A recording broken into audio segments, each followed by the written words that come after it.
नमस्कार, आप देख रहे हो पीके टाइम्स। मेरा नाम है दयाराम सिंह राजपुरोहित।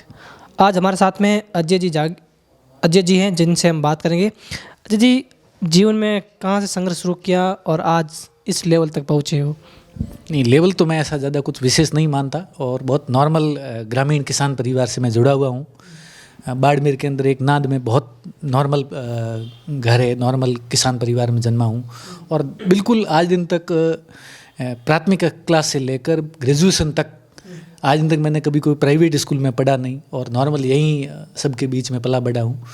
और फिर पत्रकारिता करनी है या दिल्ली जाना, ये भी कभी ऐसा कोई मैंने प्लानिंग के तहत मेरा कुछ नहीं हुआ। ठीक है, थोड़ा लिखने का बोलने का शौक़ कॉलेज लाइफ में ठीक ठाक था और बचपन से ही थोड़ा सा ये शौक़ था, तो बीएड एमए कर लिया। और ये 2015 की बात है जब सब कुछ हो गया था और टीचर की वैकेंसी आई हुई थी। तब भी मेरा, देखो, जब कोई भी तैयारी करता है तो सब कुछ उसमें झोंकता है या एक लाइन में तैयारी करता है, लेकिन मेरा थोड़ा अलग वे था।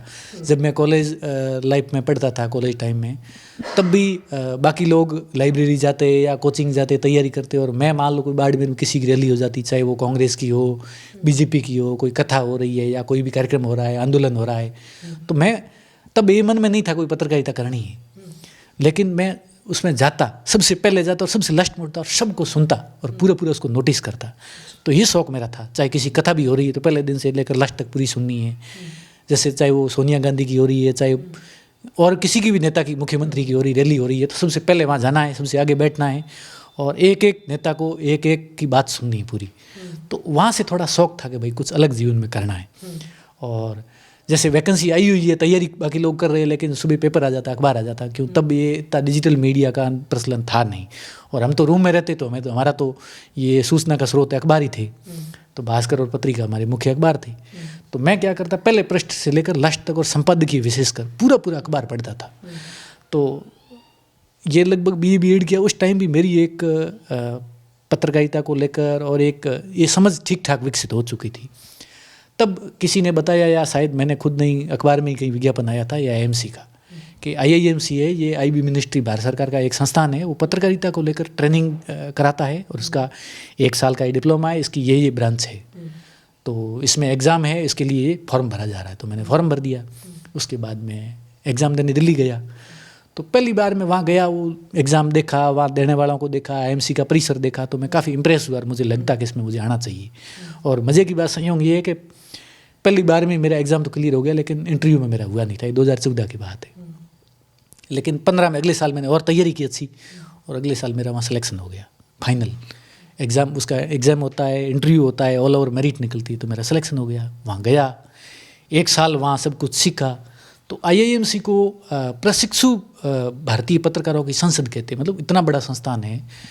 आप दिल्ली जाओ, जयपुर जाओ, कहीं भी देश का जो बड़ा मीडिया संस्थान जितने भी हैं, उसका जो टॉप लेवल का पत्रकार है, वो सब ज़्यादातर वहाँ से पढ़े हुए होते हैं। आईएमसी का अपने आप में एक नाम भी है। तो वहाँ गए, देश के कोने कोने से पढ़ने के लिए लोग आते हैं। वहाँ के एलुमनाई बहुत फेमस है। हर साल की जो एलुमनाई मीट होती है बहुत अच्छी होती। तो मेरे जैसे एक ग्रामीण पृष्ठभूमि से निकले हुए स्टूडेंट के लिए, लड़के के लिए, एक दिल्ली जिसने जोधपुर भी ठीक से देखा नहीं, और सीधा वो दिल्ली जाता है, और वो अभी आईएमसी जैसे संस्थान में, जो जेएनयू का ही परिसर में है, कैंपस में है, तो वहाँ पर बहुत सीखने को मिला मुझे। जी, देखते जिस तरीके से पत्रकारिता करनी, पत्रकारों को कई बार धमका जाता है, प्रशासन धमका देता है, या कोई आम आदमी है वो उनको धमकाते हैं, सुरक्षा नहीं है, सरकार पत्रकारों को सुरक्षा नहीं दे पा रही है। देखो, ये वास्तव में एक बहुत बड़ा इश्यू है, क्योंकि भारत के अंदर कहते हैं कि भाई 3 तो बड़े स्तंभ है, व्यवस्थापिका हो गई, कार्यपालिका हो गई, न्यायपालिका हो गई। वाकई भारत के संविधान में इनको पूरा दर्जा हासिल है, सुरक्षा हासिल है, सम्मान हासिल है, सब कुछ है। लेकिन कहते हैं कि वो जो खबर पालिका या मीडिया है, वो भारतीय लोकतंत्र का चौथा स्तंभ है। वो केवल कहा ही जाता है।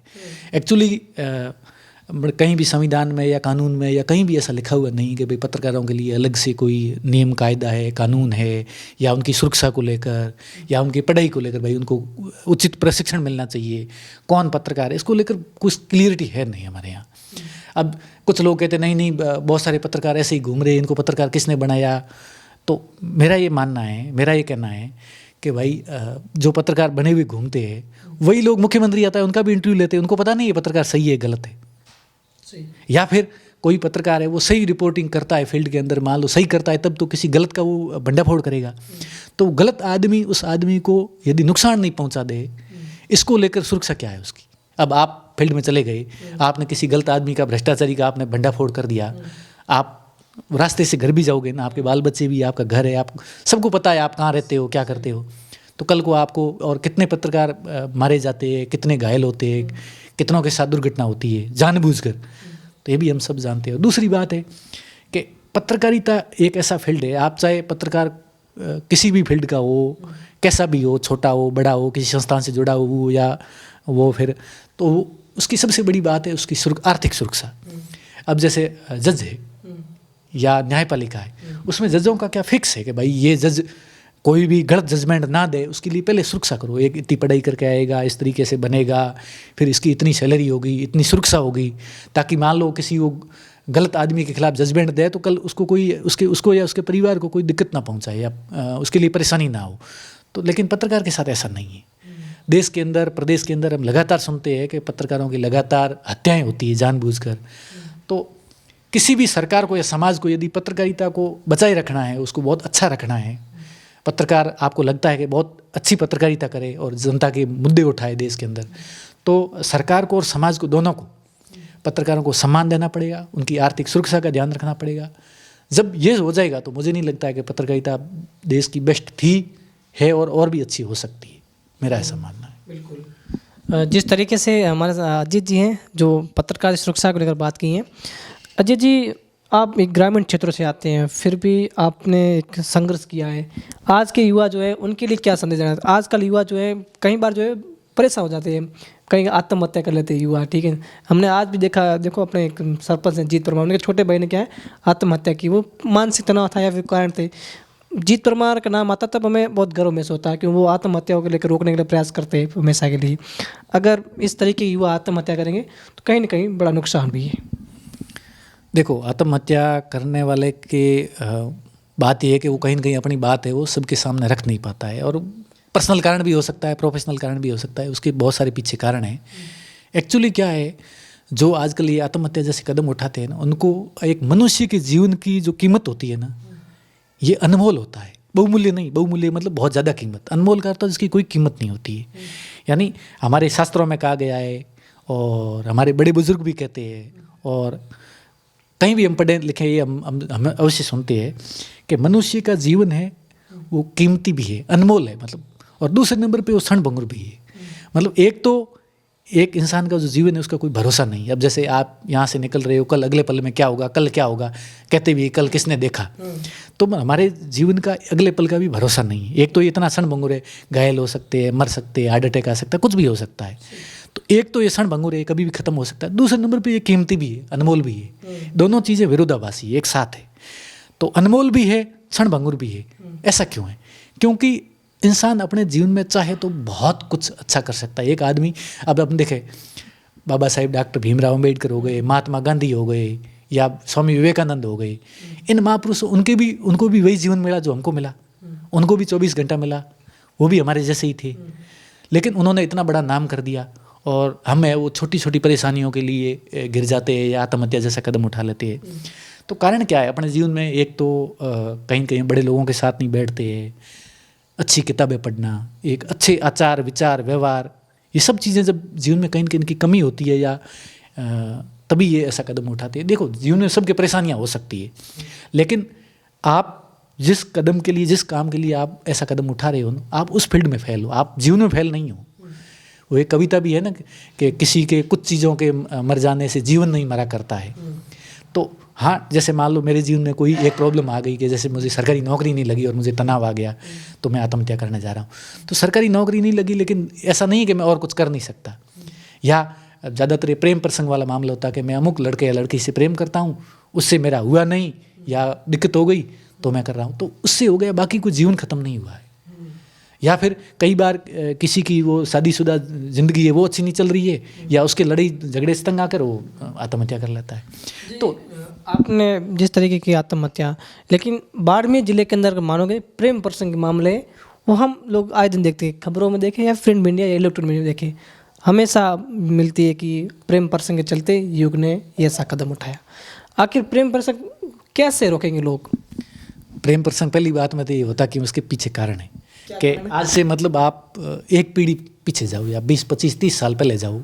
उस टाइम क्या था, हमारे बड़े बुजुर्ग थे, ये इतना इंटरनेट सोशल मीडिया और इतनी शिक्षा का भी अभाव था।